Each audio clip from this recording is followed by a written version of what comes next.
ప్రభు స్తోత్రం. దైవాశీస్సులు. మార్కు సువార్త 12వ అధ్యాయం 12వ వాక్యం. వారు తమను గూర్చి ఉపమానం చెప్పినని గ్రహించి ఆయనను పట్టుకొను సమయం చూచుండిరి గాని జనసమూహమునకు భయపడి ఆయనను విడిచిపోయిరి. ప్రభు తన మాట మన కొరకు దీవించునుగాక.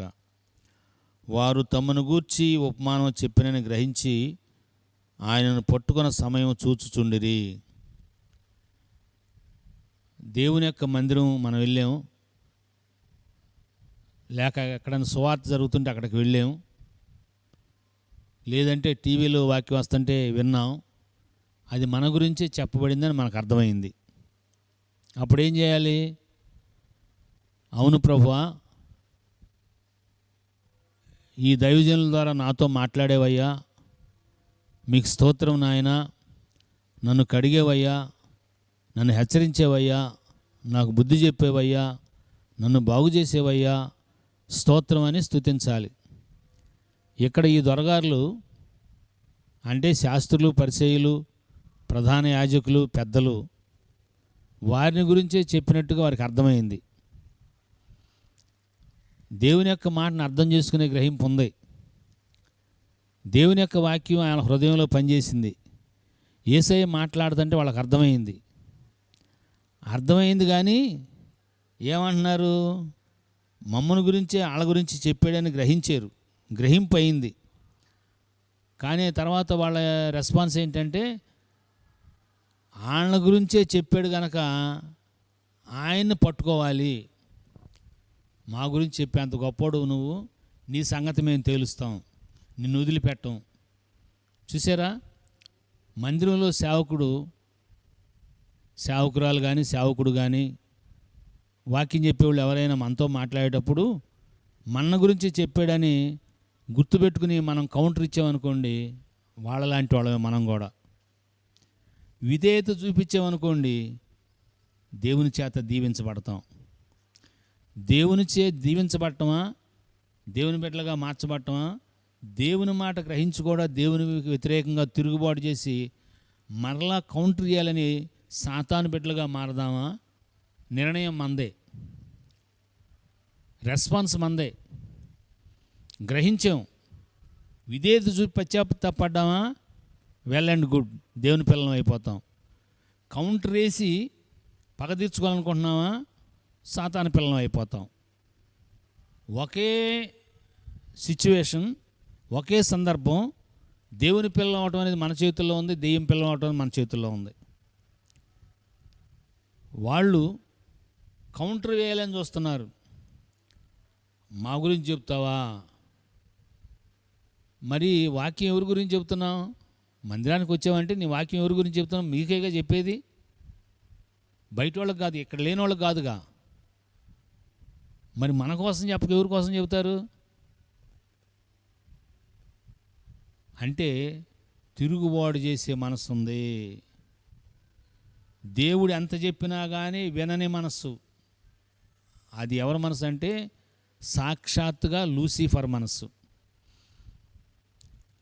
సృష్టిలోనే దేవుడు భూమిని సృష్టించాలనుకున్నప్పుడే క్లాష్ వచ్చింది పరలోకంలో. దేవుడికి లూసిఫర్కి అక్కడే క్లాష్ వచ్చింది. అది 2005 సంవత్సరం నుంచి టీవీ పరిచర్యలోనూ చాలాసార్లు చెప్పాను.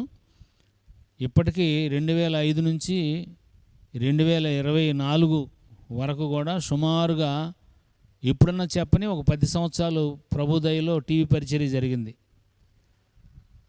ఈ సబ్జెక్టు చాలాసార్లు చెప్పా. క్లాష్ ఎక్కడొచ్చిందంటే భూమి విషయంలోనే క్లాష్ వచ్చింది. అంతకుముందు నుంచే ప్రిపేర్ అయి ఉన్నాడు. దేవునితో తిరుగుబాటు చేసి మాట్లాడే ఏ వ్యక్తి అయినా సరే లూసిఫర్ తనలోంచి మాట్లాడుతున్నాడు తప్ప అతను కాదు, ఆమె కాదు.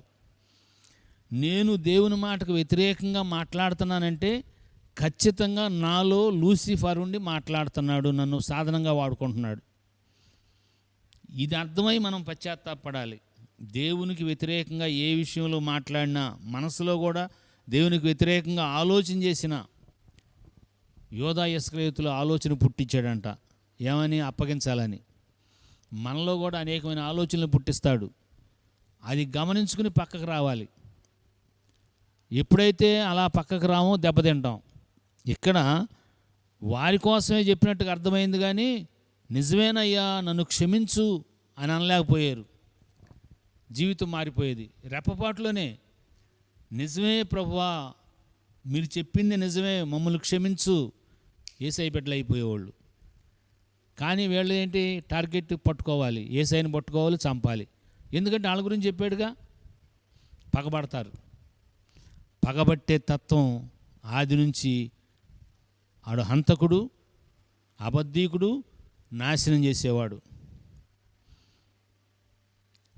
ఎక్కడున్నారు వీళ్ళు?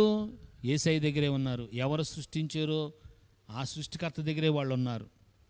భూమి మీద యేసయ్య సృష్టికర్త కాదు, భూమి మీద యేసయ్య మానవుడు. భూమి మీదకి రాకముందు సృష్టికర్త. సృష్టికర్తే సృష్టించబడిన వారి దగ్గరికి వచ్చాడు. సృష్టించబడిన వారి చేతే సిలువకు అప్పగించబడ్డాడు. ఎందుకంటే వారిని సృష్టికర్తలుగా మార్చాలని. కానీ తిరగబడుతున్నాం. విధేయతలో దైవత్వం వస్తుంది, తిరుగుబాటులో సాతాను తత్వం వస్తుంది. దాని అంతిమంగా నిత్య నరకంలోకి వెళ్తాం. అట్టి స్థితి నుంచి తప్పించుకొని దేవుని మాటకు విధేయత చూపించే మంచి మనసు పరిశుద్ధాత్మ దేవుడు మనందరికీ దయచేయునుగాక. Thank you and God bless you.